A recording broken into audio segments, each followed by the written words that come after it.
Myra Hart was walking slowly down the long, sterile corridor of the Naval Strategic Command Center, pushing a cleaning cart loaded with bottles of disinfectant, brushes, and a mop with a worn-out handle. The hum of fluorescent lamps buzzed above her, casting a chilly white light on the polished floors. Her blue Ecoservice janitorial uniform hung loosely on her athletic frame. It did little to hide the heavy combat boots she still insisted on wearing, military boots that once carried the weight of rank, of responsibility, of command. Those boots were the only remaining reminder of a life that now seemed to belong to someone else. 3 years ago, Myra had been a lieutenant colonel in the armed forces, respected, decorated, feared by some. Today, she was a night shift cleaner, invisible to almost everyone. She always started her shift in the children's wing near the base hospital. It was her favorite part of the night. The children there waited for her like for a visiting aunt or a character from a story. Some were sick, some were recovering from injuries, but all of them smiled when Myra entered with her bright eyes and gentle voice. She cleaned their rooms quietly, turning the process into a little game, pretending the mop was a dancing soldier, or the bucket a tiny submarine. She never spoke about who she used to be, never let the sadness reach the surface. The nurses often whispered behind her back, "She's too good to be just a cleaner." But no one asked questions. Better not to disturb what you don't understand. Behind that lightness, of course, a storm was always brewing. Memories of missions gone wrong, of a tribunal, of betrayal. In the second building, near the door to the analytics division, a young sergeant stepped in front of her, blocking her path. His name tag read, R. Jennings. He had narrow, suspicious eyes and a tight jawline. He scanned her from head to toe as if expecting something out of place. "Hold it," he barked. His tone was sharp, borderline disrespectful. He clearly had no idea who she was, who she had been. Myra offered no argument. She simply gave him a polite smile, pulled out her access badge marked Sanitation Level C, and showed it to him calmly. He hesitated for a moment, perhaps because of the confidence in her eyes, but finally moved aside. She pushed her cart forward without another word. She didn't blame him. The uniform deceived the eye. And besides, she had once been young and rigid like him too. But something in the air that evening was different.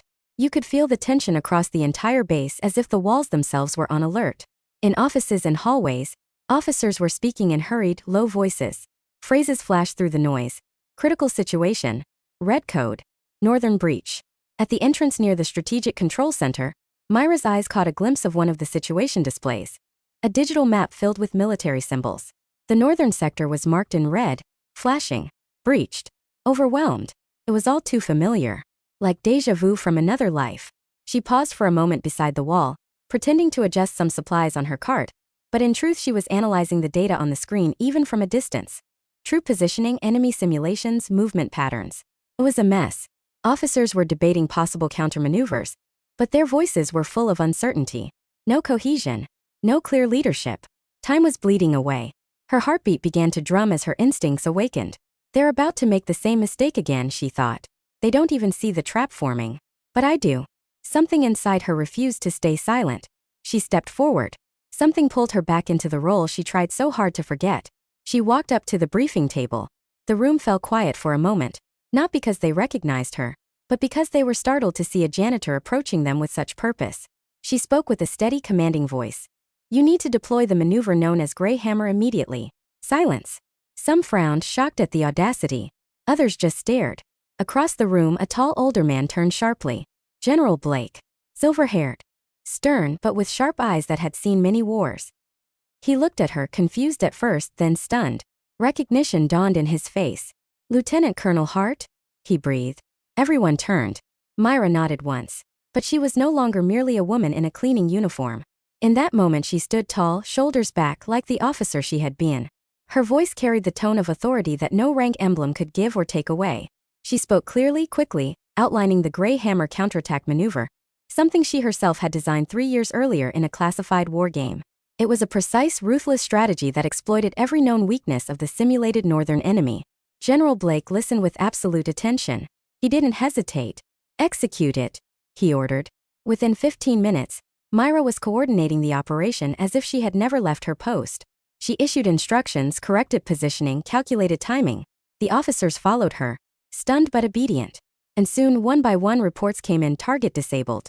Northern line stabilized. Enemy halted. The exercise had been saved. What had seemed like imminent catastrophe turned into a decisive victory. When it was over, the room filled with a quiet awe. People looked at her with a mix of shock and respect. She had done the impossible, but for her it had felt almost natural. As if she had simply put on an old glove. General Blake approached her slowly. There was regret in his eyes and something like admiration. He knew she had been dismissed unfairly. He knew she had been the strategic mind behind half of the division's major successes. Politics and jealousy had pushed her out. But now, in front of the very system that had discarded her, she stood triumphant. Not an official reinstatement, he said in a low voice, almost reluctantly. Not yet. But we want you back. Help us train new officers. We need you. Myra looked at her reflection in the polished table. The janitor's uniform. The mop, the gloves. And yet, inside she felt alive again. Perhaps this is my second beginning, she thought. The next morning, for the first time in years, she put on a fresh uniform. Not as a cleaner but a real one, the dark navy fabric of a training officer, the insignia not yet restored, but the meaning still there. She walked into a classroom filled with young cadets. Their faces were eager, arrogant, hopeful. She picked up a piece of chalk and wrote on the board. Never judge by appearances. In one of the front rows sat Sergeant Jennings. He recognized her instantly, the woman he halted the night before. His face turned red. He sat stunned, ashamed, unable to meet her eyes. Myra didn't scold him. She simply looked at the class and said, "Remember this, true strength often hides in the simplest of people. In war and in life." A year later, she once again earned the rank of lieutenant colonel and became the head of the training center. Cadets whispered about her like she was a living legend. A woman who had fallen to the very bottom and returned to reshape the rules of the game.